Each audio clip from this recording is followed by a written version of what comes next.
감사합니다. 귀한 찬양 감사합니다. 여러분 반갑습니다. 한 주 동안 평안하셨습니까? 명절 보낸다고 바쁘셨죠? 오늘은 비판하지 말라라는 제목으로 말씀을 나누고자 합니다. 어느 대학교에서 두 교수님이 나란히 길을 걷고 있었다고 합니다. 한 사람은 청문학부 교수님이고 한 사람은 신학부 교수님입니다. 이 두 사람은 사이가 별로 좋지 않았는데 이 천문학부 교수님이 신학부 교수에게 이렇게 이야기합니다. 그 신학이라는 것 있잖아요. 신학을 한마디로 말하면 인간의 연약성을 극복하자는 것, 그것이 전부지 않아요? 그 이상도 그 이하지도 아니지 않겠습니까? 이렇게 이야기를 했습니다. 그 말을 들은 신학부 교수가 좀 반격을 합니다. 그 천문학 있잖아요. 천문학은 반짝반짝 작은 별, 이것 이상 이하도 아니지 않겠습니까? 이렇게 이야기했다고 합니다. 여러분, 어느 목사님이 설교 시간에 여러분이 받은 은사를 잘 활용하십시오 라고 설교를 하니까 설교를 마치고 어느 집사님이 목사님에게 찾아와서 이야기했답니다. 목사님, 저는 받은 은사가 딱 하나밖에 없습니다. 그게 뭡니까? 저는 비판의 은사를 가지고 있습니다. 이렇게 이야기하니까 목사님이 남에게 사용하지 말고 자기 자신에게 사용하십시오, 이렇게 이야기했다고 합니다. 여러분, 한 공동체의 모임이 깨어지거나 문제가 생기기 시작하는 그 시작점이 뭔지 아십니까? 그동안 수많은 교회에 분열을 가져왔던 그 시작점이 뭐냐 하면 남을 함부로 비판하는 데서부터 시작되었다라고 볼 수 있습니다. 비판하는 것은 공동체를 파괴시킵니다. 예수님께서 비판받지 않으려고 하면 남을 비판하지 말아라, 이렇게 말씀하십니다. 오늘 우리는 교회 공동체를 파괴하는 비판에 대해서 생각해 보고자 합니다. 비판이란 무엇인가? 또한 왜 비판하지 말아야 합니까? 그리고 어떻게 비판하는 습관을 극복하고 건강한 교우 관계를 형성할 수 있을까요? 이 질문에 대한 답을 우리는 마태복음 7장 예수님의 말씀을 통하여 살펴보고자 합니다. 다 함께 마태복음 7장 1절로 12절 말씀을 보겠습니다. 마태복음 7장 1절로 12절 말씀, 7장 1절부터 말씀을 받들어 읽겠습니다. 비판을 받지 아니하려거든 비판하지 말라. 너희가 비판하는 그 비판으로 너희가 비판을 받을 것이요 너희가 헤아리는 그 헤아림으로 너희가 헤아림을 받을 것이니라. 어찌하여 형제의 눈 속에 있는 티는 보고 내 눈 속에 있는 들보는 깨닫지 못하느냐? 보라, 내 눈 속에 들보가 있는데 어찌하여 형제에게 말하기를 나로 내 눈 속에 있는 티를 빼게 하라 하겠느냐? 외식하는 자여, 먼저 내 눈 속에서 들보를 빼어라. 그 후에야 밝히 보고 형제의 눈 속에서 티를 빼리라. 거룩한 것을 개에게 주지 말며 너희 진주를 돼지 앞에 던지지 말라. 그들이 그것을 발로 밟고 돌이켜 너희를 찢어 상하게 할까 염려하라. 구하라, 그리하면 너희에게 주실 것이요 찾으라, 그리하면 찾아낼 것이요 문을 두드리라, 그리하면 너희에게 열릴 것이니 구하는 이마다 받을 것이요 찾는 이는 찾아낼 것이요 두드리는 이에게는 열릴 것이니라. 너희 중에 누가 아들이 떡을 달라 하는데 돌을 주며 생선을 달라 하는데 뱀을 줄 사람이 있겠느냐? 너희가 악한 자라도 좋은 것으로 자식에게 줄 알거든 하물며 하늘에 계신 너희 아버지께서 구하는 자에게 좋은 것으로 주시지 않겠느냐? 그러므로 무엇이든지 남에게 대접을 받고자 하는 대로 너희도 남을 대접하라. 이것이 율법이요 선지자니라. 아멘. 오늘 우리가 읽은 이 말씀에서 예수님께서는 비판을 받지 아니하려거든 비판하지 말라라고 말씀하십니다.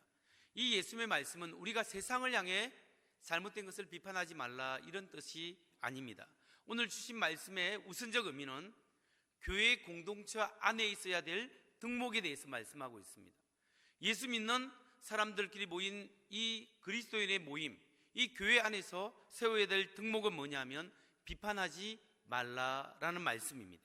비판이 공동체를 파괴하기 때문에 그렇습니다. 그렇다면 오늘 예수님께서 우리를 향해서 남을 비판하지 말아라, 남을 비판하지 말라고 말씀하셨는데, 이 비판하지 말라는 것이 무슨 의미일까요? 여기서 예수님께서 비판하지 말라라는 말씀을 우리가 오해해서는 안 됩니다. 이 예수님이 비판하지 말라는 말은 옳고 그름을 판단하지 말라라는 뜻이 아닙니다. 판단을 중지하라고 말씀하시는 것도 아닙니다. 그리고 잘못된 것을 분별하거나 잘못된 것을 보고도 아무 말 하지 말라, 그런 뜻이 아닙니다. 마태복음 18장 15절 말씀에 보면 내 형제가 죄를 범하거든 가서 너와 그 사람과만 상대하여 근거하라. 어떤 사람이 죄를 범하면 그 사람의 죄를 지적하고 근거하라는 거죠. 그 말을 안 들으면 두세 사람이 가고, 그래도 안 되면 교회가 전체적으로 이야기해서 그 사람을 쫓아내도록 해라, 이렇게 잘못에 대해서 지적하게끔 되어 있습니다. 또한 마태복음 7장 6절에 보면 거룩한 것을 개에게 주지 말고 진주를 돼지에게 던지지 말라. 이 말이 무슨 말입니까? 분별하면서 살아가도록 하라는 말씀입니다. 그렇기 때문에 우리는 악한 것에 대해서 분별하며 살아가야 합니다. 도리어 교회에서는 어쩌면 건전한 비판이 필요합니다. 그래서 우리가 하나님의 뜻대로 서로가 서로를 세우면서 나아가야 합니다. 그렇다면 예수님께서 남에게 비판받지 않으려거든 비판하지 말라 말씀하실 때 이 비판의 의미는 무엇이겠습니까? 여기서 예수님께서 금지하시는 비판이란 남을 비난하는 것을 말합니다. 악의적으로 비난하는 파괴적인 비난에 대해서 금지하신다라는 말씀입니다. 여러분, 형제의 약점을 들추어내어서 그 사람을 모욕하거나 비난하는, 비방하는 일을 예수님께서 하지 말아라고 우리에게 말씀하고 계십니다. 여기서 예수님께서 강조하는 것은 예수 그리스도의 제자된 우리, 주님 앞에 부름받은 형제 자매들이 악의에 찬 마음으로 다른 사람을 모욕하거나 비난하는 그런 일은 하지 말고 서로가 서로를 헛뜯는 그런 일을 하지 말아라, 이렇게 말씀하십니다. 왜냐하면 그것이 악한 것이기 때문입니다. 여러분, 교회든지 사회단체든지 어느 공동체든지 사람이 어떤 일을 하다 보면 문제가 생길 수 있습니다. 문제가 발생하면 어떤 사람들은 그 문제를 잘 해결하기 위해서 긍정적으로 추진하고 해결하려고 하는 도덕적인 잘못이 아니라면 그것을 잘 봉합하고 세워가려고 하는 사람이 있는가 하는 반면에 어떤 사람은 그 문제를 더 크게 부각시킵니다. 그래서 실수한 사람의 입장을 더 어렵게 만드는 경우가 있죠. 남을 헛듣고 부족한 것을 보여주고 비방하고 수근거리고, 그래서 부끄럽게 만드는 이런 일을 하지 말라는 거예요. 그래서 그런 일을 당하다 보면 너무나 마음도 아프고 상처를 받고 교회에서 다른 사람의 상처를 받으니까 교회를 떠나가는 문제가 생기잖아요. 근데 교회를 떠나가는 게 다른 교회를 잘 옮겨가면 괜찮은데, 문제가 뭐냐면 신천지 이단이 가장 노리는 제 1등급 사람이 누군지 아십니까? 신천지에서는 1등급부터 4등급까지를 매깁니다. 제일 1등급, 접근하기 쉬운, 초대하기 쉬운 1등급이 뭐냐면 교회 비판 세력이고 교회에서 상처를 받은 사람입니다. 비판 세력이 다 나쁘진 않지 않습니까? 건전한 비판은 언제든지 있을 수 있죠. 그런데 좋은 이야기 하다가도 상처받을 수 있고 또 누구한테 모욕을 당해서 상처를 받을 수 있습니다. 상처받은 것도 억울한데 교회를 나가보니까 신천지가 와서 자기 교회를 데려가서 이단에게 빠지는 것은 더 억울한 일이죠. 그렇기 때문에 여러분, 신천지가 노리는 사람들 중에 대표적인 사람이 바로 교회에서 상처받은 사람들, 제일 접근하지 않는 사람은 목사님과 가까운 사람들이라고 그렇게 이야기합니다. 여러분, 아무튼 우리가 남에게 상처를 주고 상처를 받는 이런 비난하는 것을 조심해야 합니다. 그럼 대개 사람들이 남의 이야기를 듣고 싶어 할 때 무슨 동기로 들으려고 하죠? 그 사람의 어려움을 듣고 문제를 듣고 기도하기 위해서 듣는 경우가 많습니까? 아니면 자신의 호기심을 채우려고, 궁금하니까, 그래서 어떻게 됐디야? 이렇게 물어보는 거죠.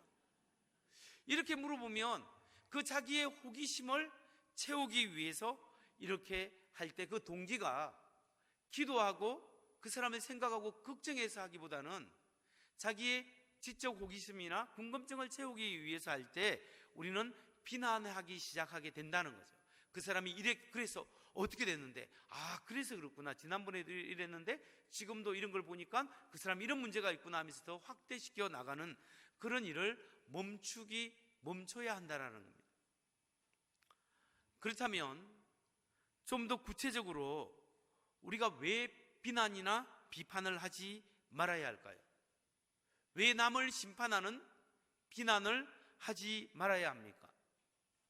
그 이유는 먼저 남을 비난하는 사람은 자기가 어렵다라는 교만한 생각이 전제되어 있다는 겁니다. 남을 비난할 때 자기 자신의 잣대를 가지고 비판하고 비난하는데 그 내면에는 나는 절대로 옳다, 내 생각이 옳고 내가 어렵다라는 생각이 들어있기 때문에 이게 교만이에요. 이 교만은 하나님 앞에 심판의 대상이 될 수 있기 때문에 비난을 멈춰야 한다는 거예요. 두 번째, 왜 비난하지 말아야 하느냐? 남을 비난하거나 비판하게 되면 결국 자기 자신을 하나님의 위치에 올려놓게 됩니다. 남을 판단하고 비판하는 것은 하나님처럼 다른 사람을 심판하는 자리에 자신을 올려놓게 되는 거죠. 그렇게 되면 어떤 결과를 가져오게 될까요? 마태복음 7장 2절에서 예수님께서는 이렇게 말씀하십니다. 너희가 남을 심판하는 그 심판으로 하나님께서 너희를 심판하실 것이요, 너희가 대질하여 주는 그대로 너희에게 되어서 주실 것이다.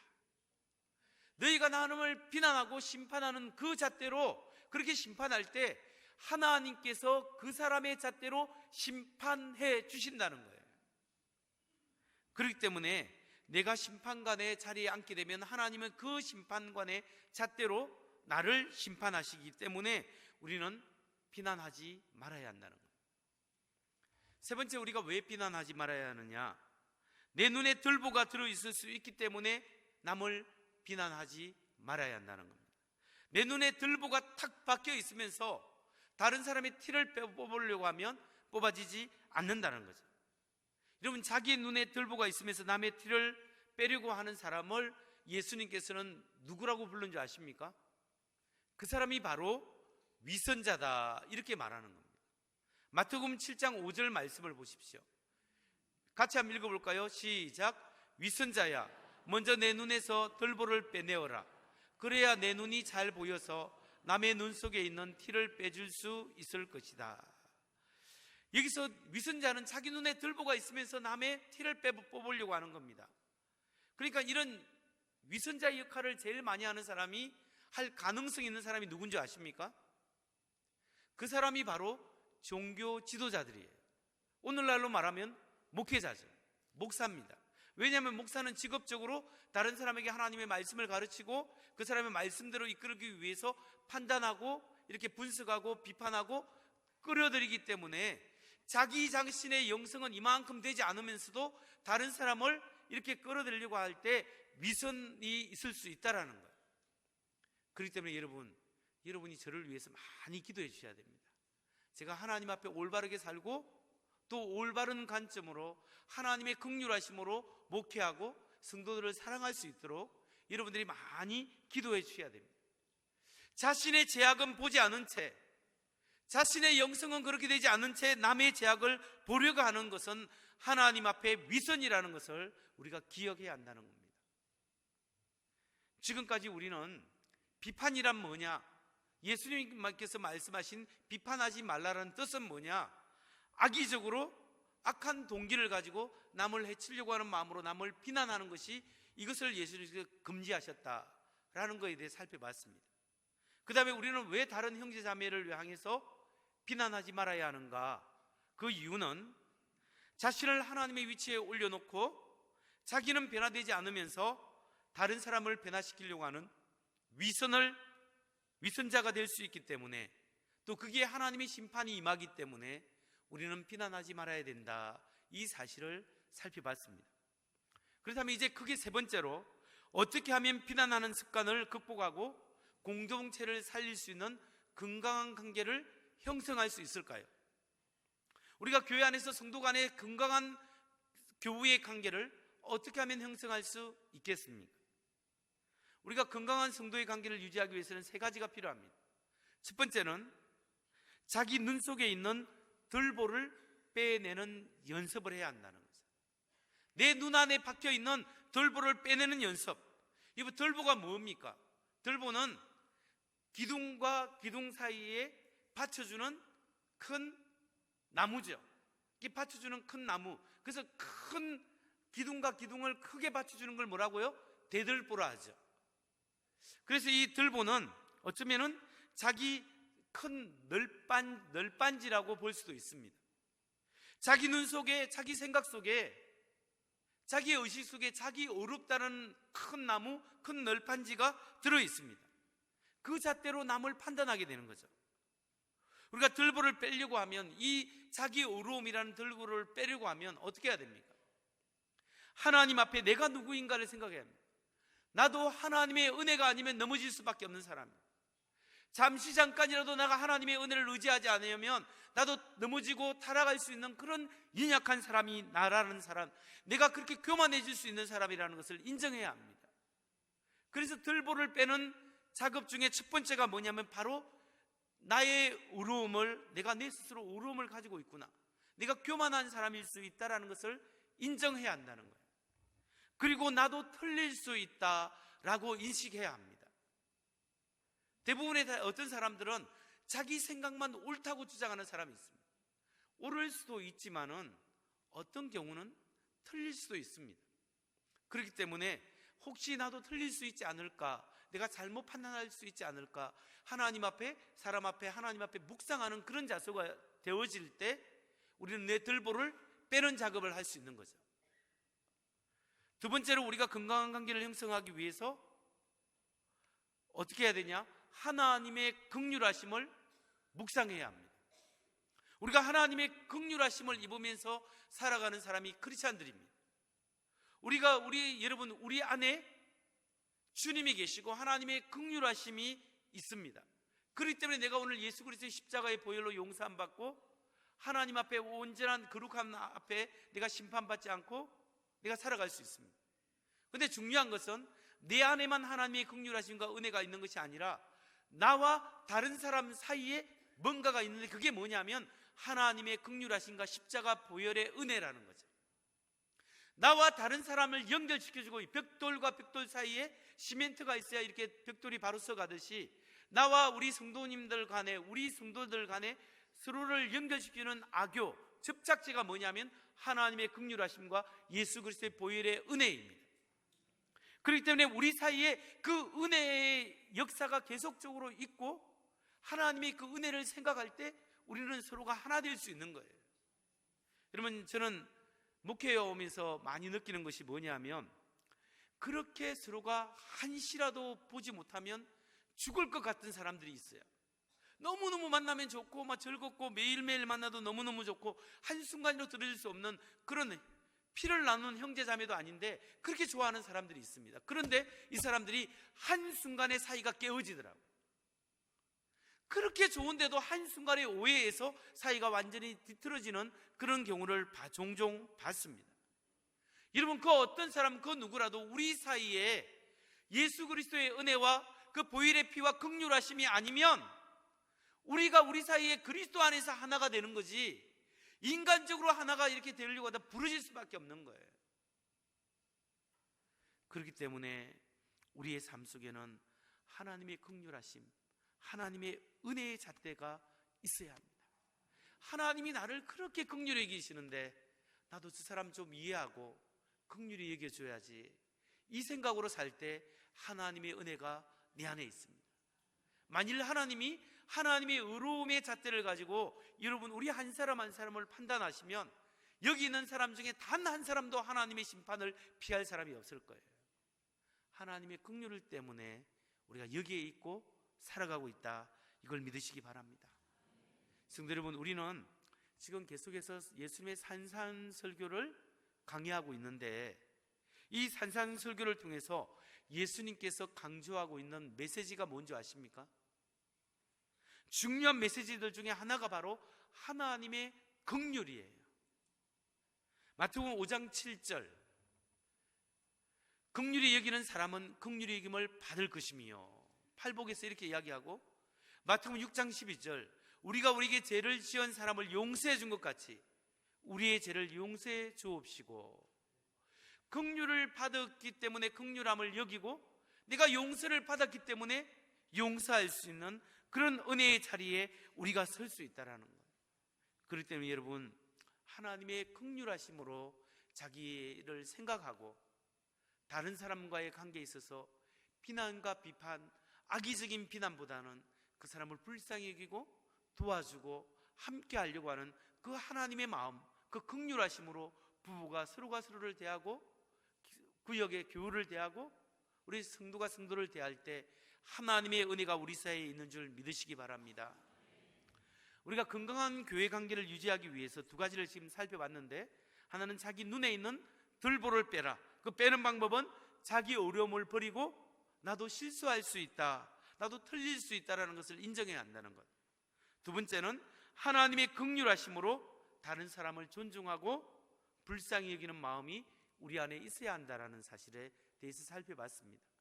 이제 세 번째로 우리가 건강한 교우 관계를 유지하기 위해서 세 번째 방법은 뭐냐? 그 방법은 황금률입니다. 황금률. 마태복음 7장 12절을 보십시오. 12절을 보면 같이 한번 읽겠습니다. 시작. 그러므로 무엇이든지 남에게 대접을 받고자 하는 대로 너희도 남을 대접하라. 이것이 율법이요 선지자이니라. 그러므로 무엇이든지 남에게 대접을 받고자 하는 대로 너희도 남을 대접하라. 이것이 예수님의 말씀이고, 이걸 소위 황금률이라죠. 너무나 귀중한 말씀입니다. 여러분, 남에게 대접을 받고자 하는 대로 남을 대접하고, 사랑받고자 하는 대로 사랑하고, 위로받고자 하는 대로 위로하고, 그렇게 하면 위로를 받습니다. 미워하면 미움을 받게 되는 거죠. 결국 여러분, 우리가 교회에서 신앙생활을 하면서 다 우리 하나님 앞에 자원해서 헌신하잖아요. 자원해서 헌신하기 때문에 우리가 상대방을 인정하고 존중하고, 그리고 남의 수고를 좀 알아주는 성도가 돼야 합니다. 내가 하면 저거보다 더 잘할 수 있는데, 그런데 그러면 좀 해주시죠 하면, 근데 시간이 좀 안 돼가지고 애 봐야 되기 때문에, 이렇게 이야기하거든요. 자기는 헌신하지 않으면서 다른 사람의 한 것을 깎아내리고 비난하는 것은 너무나 교만한 거예요.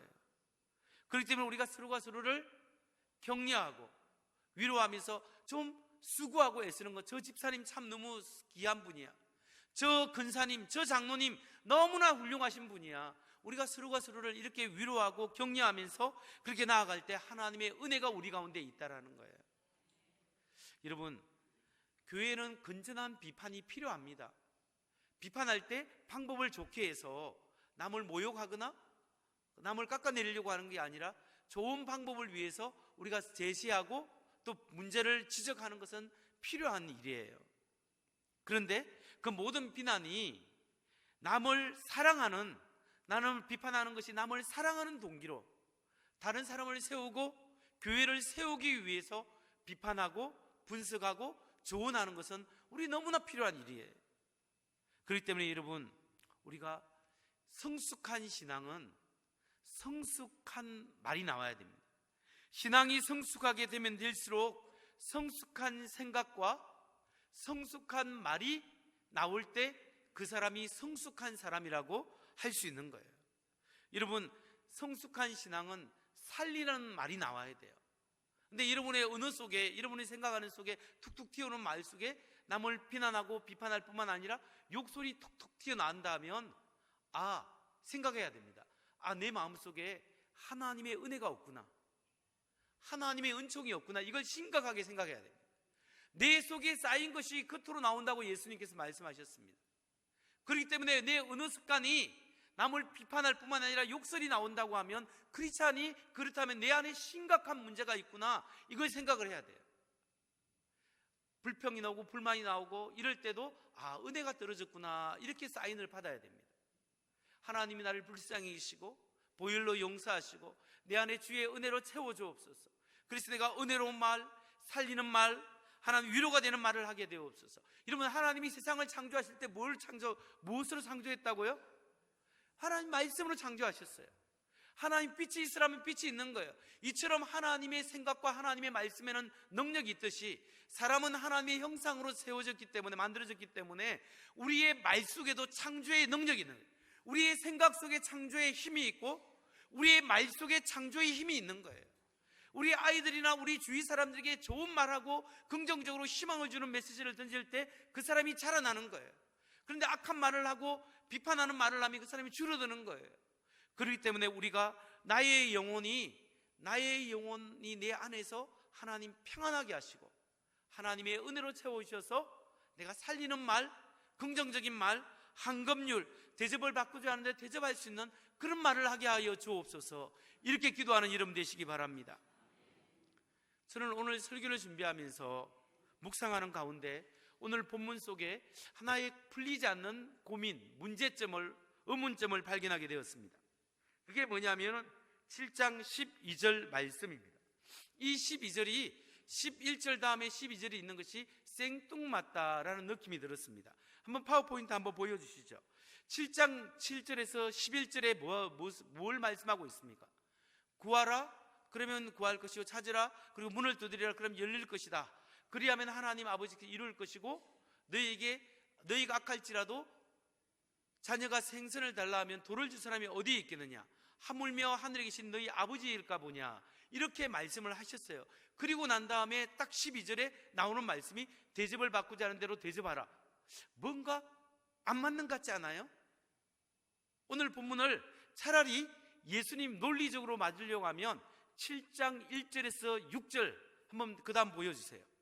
7장 1절에서 6절, 비판을 받지 않으려고 하면 비판하지 말아라, 이 내용을 말씀하시고 12절을 딱 하면 대접을 받고자 하는 대로 대접하라. 이러면 논리적으로 말이 되죠. 말이 되는데 중간에 예수님께서 그렇게 말씀하지 않고 어떻게 말씀하셨다고? 예수님 말씀 다음 슬라이드 보여주시면 7장 1절 6절에서 비판을 받지 않으려면 비판하지 말아라, 이렇게 예수님이 말씀하시고 7절에서 11절에서 구하라, 찾으라, 문을 두드리라, 그리하면 이루리라, 이렇게 말씀을 하셨어요. 그리고 난 다음에 이상하게 생뚱맞게도 12절에서 대접을 받고자 하는 대로 대접하라, 황금률이 나오는 거예요. 여러분, 예수님께서 논리성이 없어서 이렇게 말씀했을까요? 왜 예수님께서 이렇게 이야기했겠습니까? 왜 예수님께서 1절부터 6절까지 남을 비판하지 말아라 라고 말씀하시고 7절에서 11절까지 구하라, 찾으라, 문 두드리라 말씀하신 후에 12절에 와서 남을 대접을 받고자 하는 대로 대접하라, 이렇게 말씀하신 이유와 의미가 무엇이겠습니까? 여기 예수님의 의도가 있습니다. 그 이유는 뭐냐면 예수님을 주님으로 믿는 진정한 제자들은 남을 비판하지 않고 남을 비난하지 않고 도리어 정당하게 판단하고 살면서 정당한 삶을 살면서 하나님 앞에 우리 필요를 찾고 구하고 두드릴 때 하나님께서 기도의 응답을 우리에게 해 주시겠다는 약속의 말씀을 지금 하고 있는 거예요. 다시 말해서 우리가 하나님의 나라의 원리대로 살고 복음으로 살고 남을 긍휼히 여기면서 살면서 하나님께 찾고 구하고 두드리면 하나님께서 그 믿음에 걸맞게 하나님께서 응답해 주시겠다는 말이에요.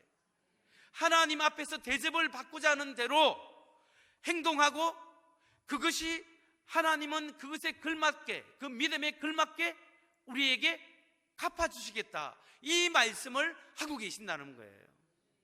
여러분, 그러니까 황금률은 남에게 대접을 받고자 하는 대로 대접하라, 이것이 예수님께서 우리 교회 공동체 인간관계에서만 적용되는 말씀이 아니라 지금 어떤 말씀이에요? 인간관계만 적용되는 말씀이 아니라 우리 인간과 하나님과의 관계도 황금률이 적용된다는 걸 지금 한꺼번에 말씀하고 있는 거예요. 우리가 다 하나님 앞에 축복받고 기도 응답을 받는 방법은 우리가 남을 비난하지 않고 남을 긍휼히 여기고 사랑하고 올바르게 살아가면서 우리의 필요한 것을 하나님께 구하고 찾고 기도하면 하늘에 계신 하나님께서 그 믿음에 걸맞게 우리에게 그렇게 대접하고 응답해 주시겠다는 약속의 말씀을 예수님이 우리에게 하시는 말씀이에요. 하나님은 우리의 믿음대로 되게 하시는 거예요. 우리가 믿음대로 되게 하시고 우리의 헌신대로 되게 하는 거예요. 하나님 앞에 전혀 헌신하지 않고 하나님의 말씀대로 살지도 않으면서 하나님의 말씀과 하나님의 축복의 은혜를 달라고 하면 하나님께서 그분에게 그런 은혜를, 그만큼의 은혜를 주실 수 없다라는 거예요. 남의 마음에 대못을 박아놔 놓고 남에게 상처되는 말을 너무나 많이 쏟아부어 놓고 교회에 와서 하나님 아버지 우리 가정 잘되게 하시고 우리 자녀 축복하시고 우리 사업체 잘되게 하여 주시옵소서, 아무리 이야기해도 하나님이 대접을 받고자 하는 대로 대접하라, 하나님 앞에 축복받을 만큼 그런 믿음이 있을 때 하나님 앞에 축복을 받는다는 거예요. 우리가 사회생활하거나 교회생활도 마찬가지입니다. 하나님 앞에 살아가듯이 다른 사람에게 긍휼히 여기고 사랑하고 돕고 또 하나님 앞에 헌신하게 되면 하나님께서 그 믿음대로 그 행위에 걸맞게 축복하십니다. 우리가 구원받을 때는, 구원받는 데는 우리 행위가 필요 없어요. 오직 믿음이에요. 그런데 구원받은 사람이 하나님 앞에 축복받고 상을 받을 때는 하나님 뭘 보시겠습니까? 우리의 믿음을 보시는 거예요. 우리의 삶을 보시는 거예요. 그러니까 여러분, 하나님 앞에 기도 응답을 기대하고 응답을 받기를 원하는 사람은 어떻게 살아야 하겠습니까? 그런 사람은 하나님과 사람 앞에 자신의 행위를 점검해야 합니다. 하나님 우리의 행위대로, 우리의 믿음대로 우리에게 대접해 주시고 이루어 주신다는 사실을 믿으시기 바랍니다. 말씀을 정리합니다. 여러분, 남을 비난하기보다는 격려하는 사람이 되십시오. 그리고 하나님께서 나를 어떻게 긍휼히 여기시고 어떻게 사랑하시는지, 나를 어떻게 베풀어 주시는지 하나님의 은혜와 긍휼의 잣대로, 하나님의 은혜가 아니면 정말 멸망할 수밖에 없는 나를 이렇게 하나님의 자녀로 귀한 존재로 이 직분 주시고 이 은혜 주셔서 여기까지 세우셨구나, 그 은혜를 생각하며 다른 사람을 불쌍히 여기는 사람 되시기 바랍니다. 그리고 우리가 하는 말들이 다른 사람을 살리고 힘이 되어주는 복된 언어 생활을 하는 여러분 되시기 바랍니다. 저는 오늘 설교를 마치면서 우리들이 잘 아는 이혜임 시인의 시를, 그분이 쓴 말을 위한 기도라는 시를 여러분에게 들려드리고 말씀을 마치고자 합니다. 내가 이 세상에 태어나 수없이 뿌려놓은 말의 씨앗들이 어디서 어떻게 열매를 맺었을까 조용히 헤아려 볼 때가 있습니다. 무심코 뿌린 말의 씨라도 그 어디선가 뿌리를 내렸을지 모른다고 생각하면 왠지 두렵습니다. 들으는 허공으로 사라지고 들으는 다른 이의 가슴 속에 좋은 열매를 또는 언짢은 열매를 맺기도 했을 언어의 나무, 주여, 내가 지닌 언어의 나무에도 멀고 가까운 이웃들이 주고 간 크고 작은 말의 열매들이 주렁주렁 달려 있습니다. 둥근 것, 모난 것, 밝은 것, 어두운 것, 향기로운 것, 반짝이는 것, 그 주인의 얼굴은 잊었어도 말은 죽지 않고 살아서 나와 함께 머뭅니다. 그 주인의 얼굴은 잊었어도 말은 죽지 않고 나와 함께 머뭅니다. 여러분은 어떤 말의 씨앗을 뿌리고 계십니까? 여러분은 오늘 어떤 말의 열매를 맺기를 원하십니까? 오늘 내 말이 내 영혼을 대표한다고 생각하면서 오늘 나의 입술의 모든 말과 나의 마음의 묵상이 주께 연락되기를 원하네 찬양하겠습니다.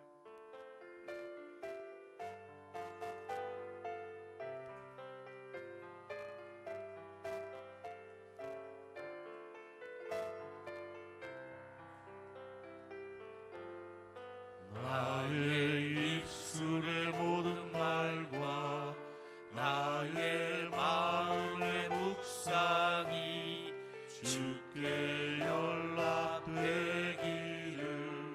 원하네. 생명이 되신 주, 생명이 되신 주, 한석이 되신 주, 반석이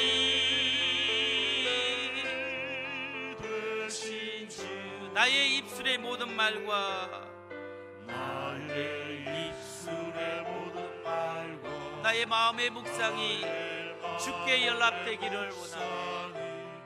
주께 연락되기를 원하네. 다 함께 일어나셔서 2절 찬양합니다. 나의 입술에 나의 입술의 모든 말과 나의 마음의 묵상이 주께 연락되기를 원하네. 소망이 되신 주, 소망이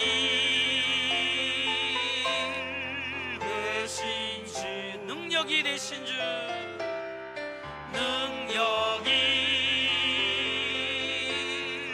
되신 주, 나의 입술의 모든 말과 나의 입술의 모든 말과 나의 마음의 묵상이 주께 연락되기를 원하네. 이 시간 우리가 하나님 앞에 기도할 때 하나님 나의 입술의 모든 말과 나의 마음의 묵상이 주께 연락되기를 원합니다. 행여나 하나님 내 마음에 들보가 있고 내 생각 속에 하나님이 들보가 있어서 하나님 교만한 마음, 내가 절대로 옳다는 마음 때문에 다른 사람을 비난하고 비판하고 남에게 마음에 상처를 주고 욕설을 하고 형제를 아끼지 못하고 긍휼히 못했다면 하나님 앞에 이렇게 심판받을 죄를 회개하고 하나님 내려놓습니다. 주여 나를 긍휼히 여기시고 불쌍히 여겨 주옵소서. 하나님 내가 주님 앞에 다시 한번 긍휼하심을 얻기를 원합니다.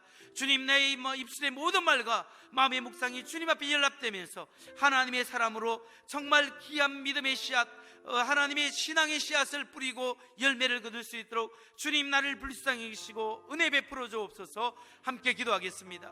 하나님 아버지, 우리 입술의 모든 말과 나의 마음의 묵상이 주님 앞에 연락되기를 원합니다. 하나님 아버지, 나는 주면 너희는 대접을 받고자 하는 대로 남을 대접하라 말씀하셨는데 하나님 아버지, 내가 하나님 앞에 제대로 헌신하지 못하고 사람을 제대로 사랑하지 못하고 살아왔습니다. 그러면서 구하고 찾고 간구할 때가 많았습니다.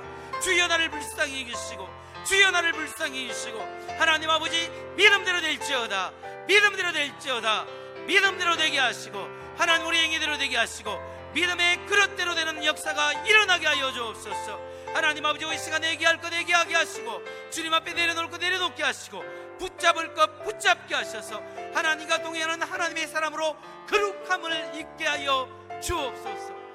하나님 아버지, 우리 가운데 함께 하시고 우리 가운데 주님이 역사하시고 우리 입술을 지켜주시고 우리 영혼을 맑게 하시고 하나님의 은혜와 뜻 가운데 살게 하여 주옵소서. 하나님 아버지, 하나님의 긍휼하심과 은혜를 많이 입었음에도 불구하고 이 죽을 죄인이 하나님의 은혜와 은총을 입어냈음에도 불구하고 교만해져서 나의 교만한 잣대로 다른 사람을 비판하고 비난하고 나의 궁금증과 호기심을 채우기 위해서 다른 사람을 비난하고 다른 사람의 약점을 더 드러낼 때가 있었습니다. 이런 우리의 허물과 죄악을 용서하여 주시옵기를 원합니다. 주여 우리를 긍휼히 여기시고 하나님의 긍휼한 마음으로 나를 긍휼히 여기고 하나님이 나를 긍휼히 여기듯이 다른 사람을 긍휼히 여기고 불쌍하게 여겨 주옵소서. 그래야 우리가 하나님 하나를 살아갈 때 비난하지 않고 다른 사람을 불쌍히 여기고 다른 사람을 도우면서 예수 그리스도의 제자의 삶을 살아갈 때 구하고 찾고 두드리는 것마다 열리게 하시고 찾게 하시고 하나님 구하게 얻게 하여 주옵소서. 그래야 정말 하나님께서 우리가 하나님 우리의 믿음을 보시고 하나님이 채우시고 역사하시고 믿음대로 되는 은혜를 경험하게 하여 주옵소서. 오늘 우리의 입술의 모든 말과 마음의 묵상이 하나님 앞에 연락되어 있는 상태가 되기를 원합니다. 주여 우리의 입술을 주장하시고 우리 마음속에 하나님 마음을 담게 하셔서 우리 영혼이 아름답게 하시고 우리 영혼이 소망을 갖게 하시고 우리 영혼이 풍부하게 되어서 믿음으로 주님 앞에 더 헌신하고 더 나아갈 때 하나님의 놀라운 하늘의 신령한 복을 경험하게 하여 주시옵소서. 오늘 이 자리에 참여한 우리 모든 사람들의 마음을 청아시켜 주시고 주의 언어로 평안하게 하시고 거룩한 언어, 살리는 말이 나오게 하시고 주님 바라보며 늘 주님과 동행하는 하나님의 사람, 믿음대로 되는 은혜를 경험하는 사람들 되게 하여 주옵소서. 이제는 우리 주 예수 그리스도의 은혜와 하나님 아버지의 극진하신 사랑과 성령님의 감화감동 유리교통 충만케 하심이 오늘 우리의 모든 입술의 모든 말과 열매가 주님 앞에 일합되기를 원하는 여기 모인 모든 성도님들의 심령 위에 추운 날씨에 군복무 중에 수고하고 있는 우리 형제들 머리 위에, 원건각지 해까지 흩어져 있는 모든 서문의 식구들 머리 위에 지금부터 영원히 함께하기를 간절히 축원하옵나이다. 아멘.